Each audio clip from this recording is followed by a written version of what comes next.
Guys আজকে আমি করতে যাচ্ছি pink versus red colour food eating challenge. প্রথমে চলে আসলাম একটি কনফেকশনারি দোকানে। এখানে থেকে পিঙ্ক কালারের মাম্মা ওয়েফার নিলাম। এই ওয়েফারের প্যাকেটটাও পিঙ্ক কালার এন্ড ভিতরের পুরো খাবারটাও পিঙ্ক কালার। তো আমি একটা পিঙ্ক কালার খাবার খেয়ে নিলাম, উইন হয়ে গেলাম। এরপরে রেড কালারের খাবার খাওয়ার জন্য চলে আসলাম একটি মিষ্টির দোকানে। এখানে এসে দেখলাম লাল লাল লাড্ডু, তো আমি নিয়ে নিলাম লাড্ডু। দেখেন গাইস, এই লাড্ডুটা একদম আমার শাড়ির কালারের সাথে ম্যাচিং। লাড্ডুটাও খেতে অনেক মজার ছিল, তো আমি পুরো লাড্ডুটা খেয়ে নিলাম। আমি এবার রেড কালারের একটা উইন হলাম। এরপরে পিঙ্ক কালারের জন্য কনফেকশনের দোকান থেকে নিলাম পিঙ্ক কালারের অ্যাক্টিভ স্কুল জুস।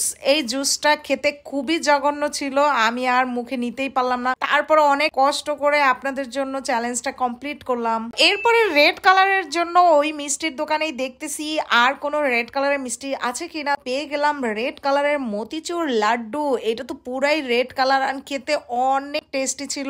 আমি তো মিষ্টি লাভার না, তারপরও আপনাদের জন্য একদম রেড কালারের লাড্ডুটা খেয়ে নিলাম। এরপরে নিলাম পিঙ্ক কালারের সেন্টার ফ্রুট। এটা প্যাকেট আর চুইং গাম পুরাটাই পিঙ্ক কালার। এরপরে রেড কালারের একটা ড্রিঙ্কস নিলাম। দেখেন পুরাই রেড কালার, বাট গাইস আমি খেলাম ধোকা। এটা খোলার পরে দেখি এটা পুরাই ব্ল্যাক। আর আরো সাথে বড় ধোকা খাইছি এটার দাম দেখে। এটার দাম না দেখে আমি ছিলাম, পরে দেখি এটার দাম 250 টাকা।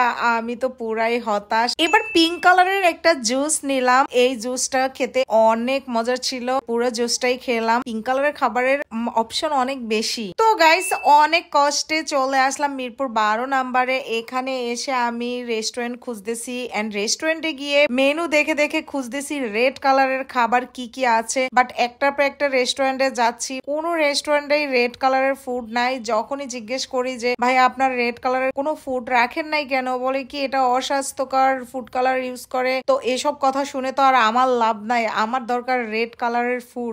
আদারওয়াইজ আমি হেরে যাব পিঙ্ক ভার্সেস রেড কালারের ফুড চ্যালেঞ্জে। এই বিল্ডিং এর যতগুলো রেস্টুরেন্ট আছে সবগুলোতে একটার পর একটা গেলাম, প্রত্যেকটা রেস্টুরেন্টের মেনু দেখলাম। মেনু দেখে দেখে আমি টোটালি মেনুই মুখস্থ করে ফেলছি, বাট কোনো অপশনই নাই। তারপরে আমি কি করব, অনেক মন খারাপ নিয়ে চলে আসলাম আরেকটা রেস্টুরেন্টে। সেখানে এসেও মেনু দেখলাম। এই রেস্টুরেন্টটার এনভায়রনমেন্টটা খুবই সুন্দর লাগছে, তো ভাবলাম এখানে একটু বসি এন্ড মেনুটা ঘাটাঘাটি করি। তো চোখে পড়লো রেড কালারের পিৎজা। দেখেন গাইস পুরাই আমার শাড়ির সাথে ম্যাচিং। এখন ছবি তো রেড কালার, বাট আদৌ আমি রেড কালারের পিৎজাটা পাবো কিনা জানি না। কত শত না বুঝে আমি দিয়ে দিলাম অর্ডার দিয়ে ওয়েট করতেছি, মাঝে কিছু সেলফি তুলতেছি। আর এখানের পরিবেশটা খুবই সুন্দর, উপর থেকে বাইরের ভিউটাও অনেক সুন্দর। গাইস দেখেন চলে এসেছে আমার রেড কালারের পিৎজা, বাট পুরা রেড না হলেও ম্যাক্সিমাম রেড আছে, বাট ছবির মতো রেড হলে বেশি খুশি হতাম। এটা আমার সাথে ধোকা হয়েছে, তারপর কিছু করার নাই। পিৎজাটা খেতে অনেক টেস্টি ছিল, তাই পিৎজাটা আরামসে আমি খেয়ে নিলাম। এরপরে পিঙ্ক কালারের খাবারের জন্য চলে আসলাম একটি রেস্টুরেন্টে। এই রেস্টুরেন্টে সেই চোখে পড়লো পিঙ্ক কালারের ডোনাট। এই ডোনাট তো ড্রেসের সাথে একদম ম্যাচিং হয়ে গেছে। এখন আমি পিঙ্ক কালারের ডোনাটটা খাবো এন্ড পিঙ্ক কালারের ডোনাটটা খেতেও অনেক টেস্টি ছিল। গাইস আমি এটাতে উইন হয়ে গেছি। এরপরে নিলাম রেড কালারের স্টিং। এইটা একদম পুরাই রেড কালার।